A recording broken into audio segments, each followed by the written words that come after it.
धन्य भाग मानुष तन पावा, सुर दुर्लभ सब ग्रंथन गावा। साधन धाम मोक्ष कर द्वारा, जे पाए ना परलोक सुधारा। इसे हमारे ग्रंथों ने कहा है। संस्कार संस्कृति सनातन धर्म की जो परंपराएं हैं, पुरानी व्यवस्थाएं हैं, पुरानी नीतियां हैं, पुराने एक निश्चित एक निश्चय है, निश्चय विचार है, सद्विचार, सबका विचार एक हो, सद्विचार, सबकी भावनाएं एक हो, सद्भावनाएं, सबका एक ही आहार हो, सद आहार, सबका एक ही कर्म हो, सत्कर्म, सबकी संगति, सत्संगति। ये अनेकता में एकता का सूत्र है। अजब रचा तूने भगवान, संसार खिलौना माटी का। पूरा संसार मिट्टी का खिलौना है, जिसे को रचने वाला एक है, जिस खिलौने में स्वयं वो विद्यमान है, शक्ति आत्मा के रूप में। परमात्मा का स्वभाव, प्रकृति का स्वभाव, धरती का स्वभाव, पूरे जगत का स्वभाव एक है। अनेक होकर भी एक ही स्वभाव वाले सब हैं, सब शांति स्वभाव है। ये शांति ताप के कारण अशांति है, क्योंकि संसार में दोष है, इसके गुणों में दोष है। इसलिए गुणों के दोष को परिशोधन किया जाए।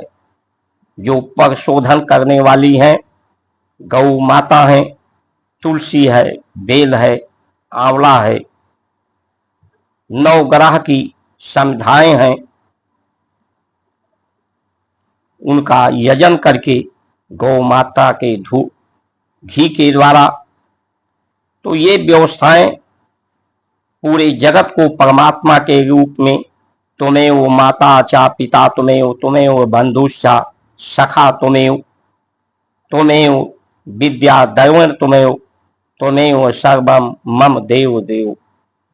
ये सब तुम ही हो, तुम्हारा है, तुम्हारे ही सभी हैं। ऐसी ये एक निश्चय सद्विचार है, क्योंकि इस शरीर की उपयोगिता सबसे संबंध बनाने के लिए, परमात्मा से, प्रकृति से, धरती से, पूरे जगत के लोगों से संबंध और संपर्क, सेवा के माध्यम से, सेवा इस जो विष है, ताप जो विष के समान है, इस ताप को शीत करके इससे हमारा वैराग हो, इसके प्रति हमारा आकर्षण न हो। क्योंकि ये सांप जो होता है, सांप से सभी दूरी बनाते हैं, क्योंकि उसमें विष होता है। ये जो ताप है, 3 तरह का दुख प्रकट कर रहा है। ये दैव को भी दुख, दैविक दुख, भौतिक दुख और शारीरिक को दुख प्रदान कर रहा है। इसलिए इन दोषों से मुक्ति हो, मोक्ष हो। ये साधन शरीर है। इस दोष को मुक्त करने के लिए, दोष से मुक्त होने के लिए और पूरे संसार को परमात्मा के स्वरूप में स्वीकार करने के लिए परमात्मा की ही सेवा हो सकती है, सहयोग प्राप्त हो सकता है, स्वेच्छा से प्राप्त होता है, प्रेम से प्राप्त होता है। लेकिन आज ये जो व्यवस्थाएं हैं, ये व्यवस्थाएं लोगों को सत्य के प्रति ईमानदार, धर्म के प्रति ईमानदार, ये सत्यनिष्ठ नहीं रहने देना चाहती हैं।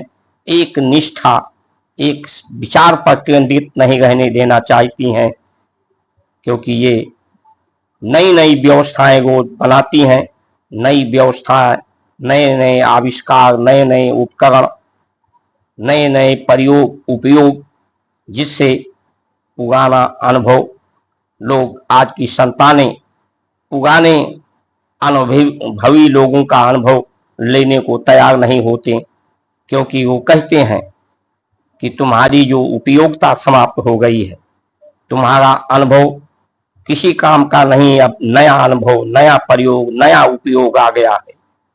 तो ये पुरानी व्यवस्थाओं को निरर्थक कर देना, समाप्त कर देने की दिशा में लोग बढ़ रहे हैं।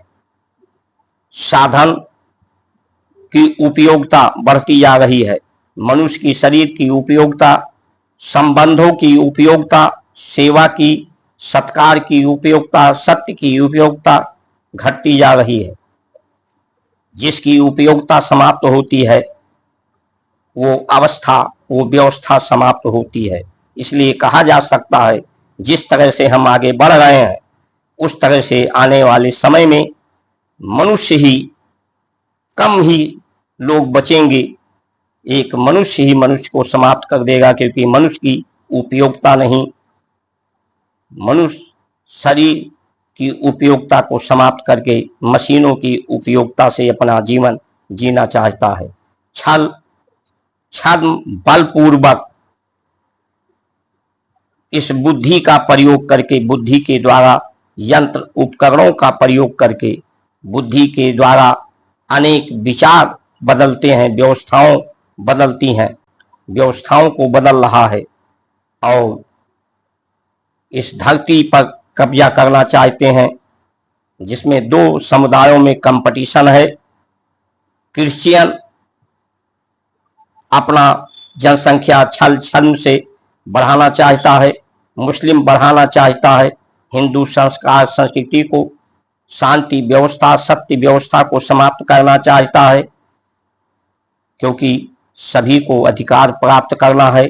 चंद्रमा पर, सूरज पर, सभी ग्रहों पर, ब्रह्मांड पर, समुद्र पर ये बल और छल पूर्वक कब्जा करना चाहते हैं।